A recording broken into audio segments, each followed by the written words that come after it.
Did you know? Naughty Dog was heavily inspired by old pulp magazines and movie serials while developing Uncharted. However, after Uncharted Drake's Fortune was initially revealed at E3 2006, it was most often compared to the Tomb Raider series and even earned the nickname Dude Raider. Naughty Dog wanted Uncharted to feel more realistic than their previous titles and aimed for a more mature audience. As a result, they designed all of their characters with realistic proportions, put them in practical scenarios with plenty of gunplay, and crafted a grounded story. The game's lead character, Nathan Drake, was designed to be an everyman that the player could identify with. Lead designer Richard Lemerchand elaborated, "He's not a ninja, special forces guy. He knows how to handle himself in a situation, but that doesn't mean he's going to plow through all of the enemies. He's constantly living on the edge of his abilities, and I think that's what makes him a bit more interesting as a character." The Uncharted series took a different approach to animation than what Naughty Dog was used to. Previously, all of the studio's game animations were keyframed, which means they were programmed manually. But because of the shift towards a more realistic art style in Uncharted, the team decided to use a massive amount of motion capture.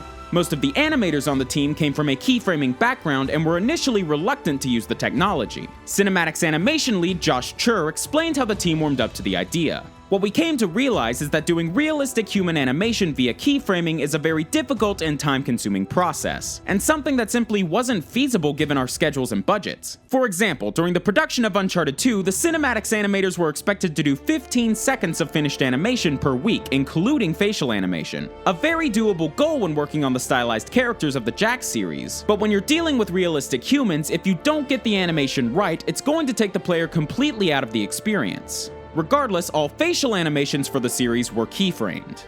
Sony built Naughty Dog a 15 by 12 foot motion capture stage. The set contains roughly 80 to 90 Vicon cameras, which piece together all of the data for Naughty Dog's animators. Unlike other titles where different actors are hired for voice work and motion capture, Naughty Dog opted to use the same actors for both. Audio was recorded during the filming of the motion capture for Uncharted Drake's Fortune, but the studio space hadn't been soundproofed, rendering it unusable in the game. Yes, that's what I said. It blew up.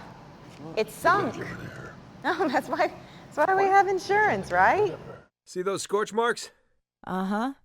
Has somebody packed this place with enough gunpowder to blow it wide open? For the rest of the series, Naughty Dog soundproofed their motion capture stages, allowing them to use over 75% of the dialogue recorded on set. 2 weeks before the filming for Uncharted 3, actor Nolan North had an accident while riding a bike, falling over the handlebars. This resulted in 2 badly broken ribs that, quote, snapped right off his sternum. Some of the pain Nathan Drake expresses in the game was likely completely genuine, as North was still nursing his injury. Whenever stunts that were even remotely dangerous had to be performed in the motion capture, Naughty Dog hired professional stuntmen. This was mostly done with in-game animations, particularly the melee combat. Josh Chur believes the scene where Drake dangles from the back of a cargo plane in Uncharted 3 was the most complicated sequence to motion capture, mostly because it involved attaching a stuntman to wires and having him actually climb up objects. However, if a cinematic required the use of a stunt performer, the studio generally opted to animate the sequence by hand. Chur explained, "Sure, we could have just rigged up a bunch of wires and had people flying through the air, but that stuff ends up needing a lot of animation adjustments anyway, so why not just keyframe it?" All in-game cinematics were rendered in-engine to maintain a visual consistency throughout the entirety of the games. Lighting effects, raindrops, skin shaders, and special effects ran on the same code that powers the rest of the game. Finally, for the cruise ship and dry dock chapters in Uncharted 3, there was no preset ocean bobbing animation loop. Instead, these levels ran on a completely simulated ocean, and all movement of the waves and cruise ship were generated in real time. The red and white shirt that young Drake wears during the flashback sequences in Drake's Deception is identical to the shirt that Drake wore in the very first reveal trailer for Uncharted 1. Additionally, in Uncharted 3, both Drake and Elena have faint scars on their faces from where they were injured in Uncharted 2. In the PlayStation Vita game Uncharted Golden Abyss, if the player goes through the game a second time after completing it, a different version of a cutscene in Chapter 31 will play.